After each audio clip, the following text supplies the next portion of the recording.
आगे मैं आ गया हूँ पेज नंबर 133 के एंड के ऊपर, प्रॉब्लम्स इन रिलेशन जो है इसको हम जो है देखते हैं। पहली प्रॉब्लम जो है हमारे पास वो सिनोनिम है।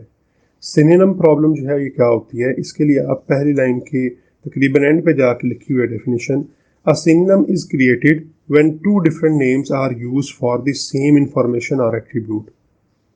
कि अगर हम जो है एक तरह की इंफॉर्मेशन के लिए दो डिफरेंट नाम इस्तेमाल कर लें। आप ये कह लें, आप एक जगह कहते हैं आपके जो टेस्ट के रिजल्ट्स यानी कि जो नंबर हैं वो स्टोर हैं, वहाँ पे आप लिख देते हैं टेस्ट रिज़ल्ट, दूसरी जगह पे जाकर सिर्फ रिज़ल्ट लिख देते हैं। ठीक है जी, तो ये डिफरेंट हो गया। यानी आपके एक ही यानी दो टेबल में तो आपके टेस्ट के रिजल्ट के मार्क्स जो हैं वो आ सकते हैं ना, तो तीसरा टेबल में आप जाकर उनको मार्क्स कर देते हैं। तो देखिए अब हमने ना ये सिनोनिम प्रॉब्लम है, यानी इंफॉर्मेशन एक ही थी लेकिन हमने उसके लिए नाम डिफरेंट इस्तेमाल कर लिए। एक जगह पे लिख दिया टेस्ट सिर्फ, दूसरी जगह पे लिख दिया टेस्ट रिजल्ट, और तीसरी जगह पे जाके लिख दिया मार्क्स। ये नहीं करना था आपने।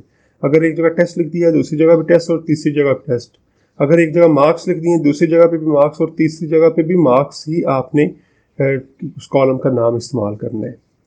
तो अगर ये ना हो तो हम कहते हैं सिनोनिम प्रॉब्लम आती है। The name of attribute must be same if it exist in two और मोर रिलेशन। वो ये कह रहा है कि अगर एक जो आपका एट्रीब्यूट है वो एक से ज़्यादा टेबल में एग्जिस्ट करता है तो उसका नेम मस्ट सेम होना चाहिए। उसने भी एक एग्जांपल दी है कि फ़र्ज कर लें हमारे पास दो टेबल थे, एक आइटम का टेबल था, 134 पेज के ऊपर सबसे पहली एग्जांपल है। एक आइटम का टेबल था, एक सप्लायर का टेबल था। तो इसके अंदर हमने क्या किया हुआ, आइटम के टेबल के अंदर हमने जो है सप्लायर कोड लिखा है, लेकिन जब हमने इसको किसी और टेबल में जाके इस्तेमाल किया, जिस तरह हमने सप्लायर के टेबल में इस्तेमाल किया, तो वहाँ पे हमने इसे सप्लायर आईडी कर दिया। ठीक है जी, तो अगर फ़र्ज़ कर लें स्टूडेंट का नेम दो टेबल में इस्तेमाल हो रहा है, तो आप एक जगह लिखते हैं स्टूडेंट नेम और दूसरी जगह जाकर लिख देते हैं एस नेम। तो ये नहीं करना आपने। इस प्रॉब्लम को हम कहते हैं सिनोनिम प्रॉब्लम। ये एग्जांपल मैंने आपको बता दी है, डेफिनेशन बता दी है, इसके आगे डिटेल भी लिखी हुई है, वो आप एक दफ़ा पढ़ लीजिएगा। बाकी जब आप पेपर में आए तो आप इसे खुद लिख सकते हैं। एग्जाम्पल आपने याद रखनी है, एग्जाम्पल के बगैर यहाँ पे कोई चीज़ समझ नहीं आएगी। आगे जी होमोनिम प्रॉब्लम जो है उसमें क्या होता है, अ होमोनिम ये आपकी पहली लाइन के एंड के ऊपर, a homonym is created when same name is used for two different attributes. वहाँ पे पहले वाले में क्या था कि एट्रीब्यूट सेम था लेकिन आप उसके लिए नाम डिफरेंट इस्तेमाल कर रहे हैं, और यहाँ पे क्या है कि एट्रीब्यूट डिफरेंट हैं, यानी कॉलम दो डिफरेंट हैं लेकिन उनके लिए आप सेम नाम इस्तेमाल कर लेते हैं। मिसाल के तौर पे हमारे पास एक नीचे एग्जांपल दी हुई है, दो टेबल्स हैं, एक कस्टमर का टेबल है और एक सप्लायर का टेबल है। कस्टमर के टेबल के अंदर हम जो है वो कंपनी नेम ही लिख दिया हुआ है, और सप्लायर के टेबल के अंदर भी कंपनी नेम, यानी जो कस्टमर की कंपनी है उसके कॉलम का नाम भी कंपनी नेम कर दिया हुआ है, और जो सप्लायर की कंपनी है उसके टेबल में उसका नाम भी जो है कॉलम का नाम कंपनी नेम कर दिया हुआ है। अब हम इनको डिफरेंट कैसे कर सकते हैं?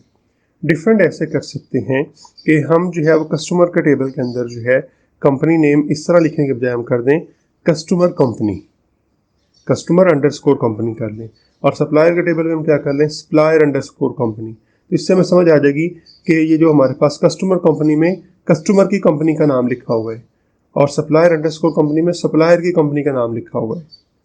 इसी तरह आप फ़र्ज़ कर लें आपने दो डिफरेंट टेबल्स के अंदर जो है वो आपने डाटा रखा हुआ है। एक टेबल था आपका जो आपका मिड टर्म हुए हैं उसके में उसके मार्क्स पड़े हुए थे, हमने वहाँ पे भी कॉलम्स का नाम जो है वो मार्क्स लिख दिया हुआ है।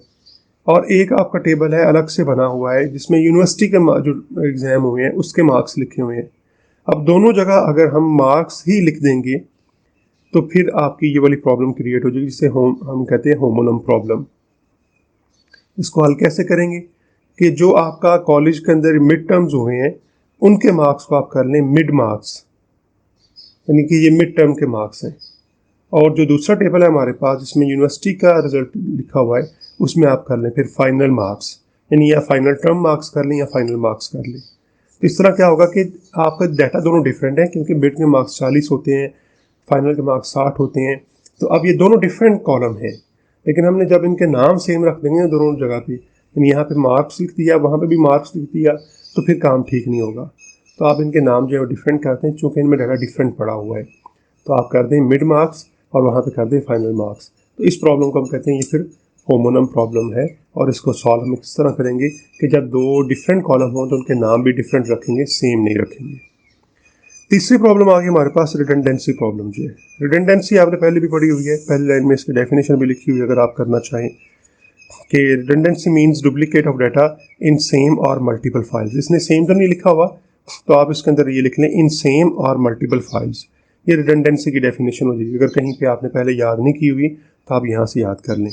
लेकिन इसकी डेफिनेशन, ये जो रिडंडेंसी प्रॉब्लम है, इसकी डेफिनेशन कहाँ से करनी है? ये दूसरी लाइन के स्टार्ट में तकरीबन, it is created when the same information is unnecessarily stored in two ways और फॉर्म्स।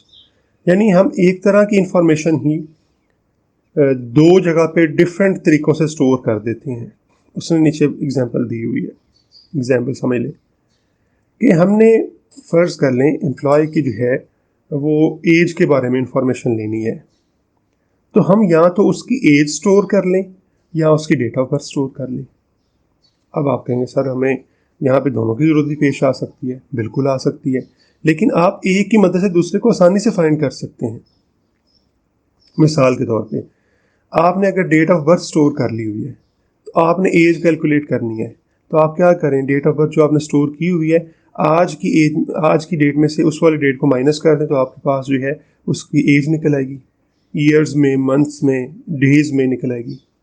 अच्छा, अगर आपने एज जो है वो स्टोर कर ली हुई है, फर्ज कर लें आपने एज लिखी हुई है, आज उसकी जो एज है वो होगी हुई है जो है 22 साल 3 महीने 4 दिन होगी हुई है, तो आप अगर एज इतनी वहाँ पे शो हो रही है तो आप आज की डेट में से ये वाली चीज़ माइनस कर दें तो उसकी डेट ऑफ बर्थ निकल आएगी। यानी हम इन दोनों कॉलम्स को स्टोर करने की बजाय किसी एक कॉलम को स्टोर कर लें। क्यों? क्योंकि एक कॉलम को स्टोर कर लेंगे तो दूसरे कॉलम को हम आसानी से कैलकुलेट कर सकते हैं। अगर आपको याद हो तो हमने ड्राइव्ड एट्रीब्यूट की बात की थी, तो दूसरा कॉलम या दूसरा एट्रीब्यूट हम ड्राइव कर सकते हैं, तो हमें दो कॉलम्स की फिर ज़रूरत नहीं है। एक और मिसाल ले लें आप जो है, आप फ़र्ज़ कर लें स्टूडेंट का टेबल है। मैं अक्सर स्टूडेंट के टेबल की एग्जांपल लेता हूँ ताकि आपको समझ आ जाए। स्टूडेंट का टेबल है, उसमें जो है हमने मार्क्स भी लिख दिए हुए हैं और ग्रेड भी लिख दिया हुआ है। ज़रूरत नहीं है इन दोनों की इकट्ठे। इसकी रीज़न ये है कि अगर आपको मार्क्स का पता है तो आप ग्रेड फाइंड कर सकते हैं, और अगर आपको ग्रेड का पता है तो आप तकरीबन मार्क्स भी जो है वो फाइंड कर सकते हैं। क्योंकि हमने आमतौर पर लिखा होता जी ग्रेड जो है वो इतना होगा कि अगर 70 से ज़्यादा हो, 75 से कम हो तो ग्रेड ये होगा। हाँ, मार्क्स जो है वो थोड़े से इशू कर सकते हैं कि अगर आपको ग्रेड का पता तो आप मार्क्स भी जो है वो फाइंड नहीं कर सकते, लेकिन आप ये कह सकते हैं कि एक रेंज में बता सकते हैं कि अगर हमारे पास ग्रेड जो है वो बी है तो हमें पता है इसकी जो मार्क्स होंगे ना वो 75% से ऊपर ही होंगे, 80 से नीचे होंगे, क्योंकि 80 से ऊपर जाके हमारा ए प्लस हो जाता है या ए हो जाता है फ़र्ज़ कर लें, और 85 से प्लस से ऊपर जाके हमारा ए प्लस हो जाता है। अगर किसी का ग्रेड ए है तो आप कह सकते हैं इसके मार्क्स हैं वो 80 और 84 के दरमियान या 85 के दरमियान है। तो देखें ये जो हमारे पास कॉलम्स हैं ये आप यूँ कह लें कि रिडंडेंसी क्रिएट कर रहे हैं, डुप्लीकेशन कर रहे हैं। 100% डुप्लीकेशन तो नहीं, लेकिन किसी हद तक डुप्लीकेट डाटा हो रहा है। हमने कम से कम कॉलम रखने होते हैं ताकि हमारा टेबल जो है छोटे बने और हमें आसानी से जो है हम उनमें डाटा रख भी सकें और उनसे डाटा उठा भी सकें। तो इसलिए आपने पहली एग्जांपल आप बता याद रखने वो ज़रा बेहतर है कि आप जो है वो एम्प्लॉय की डेट ऑफ बर्थ और एज जो है दोनों आप एंटर कर रहे हैं, उसकी बजाय आप एक चीज़ एंटर कर लें, दूसरी आप उससे जो है वो ड्राइव कर लिया करें। क्लियर होगी बात जी? ओके जी। तीसरे चौथी पॉइंट है हमारे पास, उस पर आ जाते हैं। आप इसके आगे ना डेफिनेशन सॉरी जो डिटेल दी गई है ना वो पढ़ लीजिएगा। डेफिनेशन मैंने आपको बता दी जो आपने याद करनी है। म्यूचुअल एक्सक्लूसिवनेस ऑफ डाटा जो है ये क्या है? पहली बात कि म्यूचुअल एक्सक्लूसिवनेस ऑफ डाटा जो है ये होता क्या है? तो इसके लिए पहली लाइन में डेफिनेशन लिखी हुई है। ये प्रॉब्लम की डेफिनेशन आ गई है, ये बात याद रखिएगा। ये सिर्फ म्यूचुअल एक्सक्लूसिवनेस या म्यूचुअली एक्सक्लूसिव डाटा जो होता है वो क्या होता है उसकी डेफिनेशन करने लगा। The data that does not have overlapping information, यानी ऐसा डाटा जिसकी ओवरलैपिंग इंफॉर्मेशन नहीं होती, एक दूसरे के ऊपर डिपेंड नहीं कर रहा होता, is known as mutually exclusive data. तो उसको फिर हम कहते हैं वो म्यूचुअली एक्सक्लूसिव डाटा है। ये तो म्यूचुअली एक्सक्लूसिव डाटा की इंफॉर्मेशन होगी। अब प्रॉब्लम कहाँ पे है? प्रॉब्लम के लिए आपने दूसरी लाइन के एंड के ऊपर जो है वो आपने निशान लगा लेना है कि इस प्रॉब्लम की डेफिनेशन जो है वो ये है, it creates problem for the attributes whose values can be specified as yes और नो फॉर्म। कहता है ये प्रॉब्लम कब क्रिएट होती है? जब हम कुछ ऐसे कॉलम जो हैं वो ऐड करते हैं जिनके आंसर जो हैं वो येस और नो की फॉर्म में होती हैं। एक बात आगे, समटाइम्स टू और more such attributes can not be true और false at the same time for one entity. कहता कई दफ़ा ये होता है कि हम जब इस तरह के कॉलम बनाते हैं तो वो कॉलम्स एक टाइम के ऊपर दोनों ना ट्रू हो सकते हैं और दोनों एक टाइम के ऊपर ना फॉल्स हो सकते हैं। इसके लिए इसने नीचे बड़ी अच्छी एग्जांपल दी हुई है कि एम्प्लॉय के टेबल के अंदर हम दो कॉलम बना देते हैं। एक कॉलम जो है हमारे पास मैरिड है और एक कॉलम जो है हमारे पास वो सिंगल है। इसमें दोनों प्रॉब्लम्स आ रही हैं कि ये रिडंडेंसी भी हो रही है। रिडंडेंसी किस तरह से हो रही है? इस तरह से हो रही है कि ये इंफॉर्मेशन आपको दोनों कॉलम सेम ही दे रहे हैं, इसलिए आपको दोनों को जो है वो एंटर करने की ज़रूरत नहीं है। तो रिडंडेंसी की प्रॉब्लम भी यहाँ पे क्रिएट हो रही है। लेकिन अभी हम फिलहाल जो डिस्कस कर रहे हैं वो म्यूचुअल एक्सक्लूसिवनेस ऑफ डाटा को डिस्कस कर रहे हैं। अच्छा देखिए, हमने दो कॉलम बना दिए किसी एक एम्प्लॉय के, मैरिड और सिंगल। लेकिन जब मैरिड जो है वो येस होगा तो सिंगल कन्फर्म नो होगा, और अगर मैरिड जो है वो नो है तो सिंगल कन्फर्म येस होगा। तो म्यूचुअल एक्सक्लूसिवनेस की एक तो बात ही होगी कि ये म्यूचुअल एक्सक्लूसिव है। ठीक हो गया, क्योंकि इनकी इंफॉर्मेशन जो है वो ओवरलैप नहीं कर रही। लेकिन ये दोनों एक टाइम के ऊपर जो है वो येस या दोनों जो है वो नो नहीं हो सकते। तो इस तरह के कॉलम से आपने अवॉइड करना है। ठीक है, आप इनको जो है वो अच्छे तरीके से मैनेज कर सकते हैं।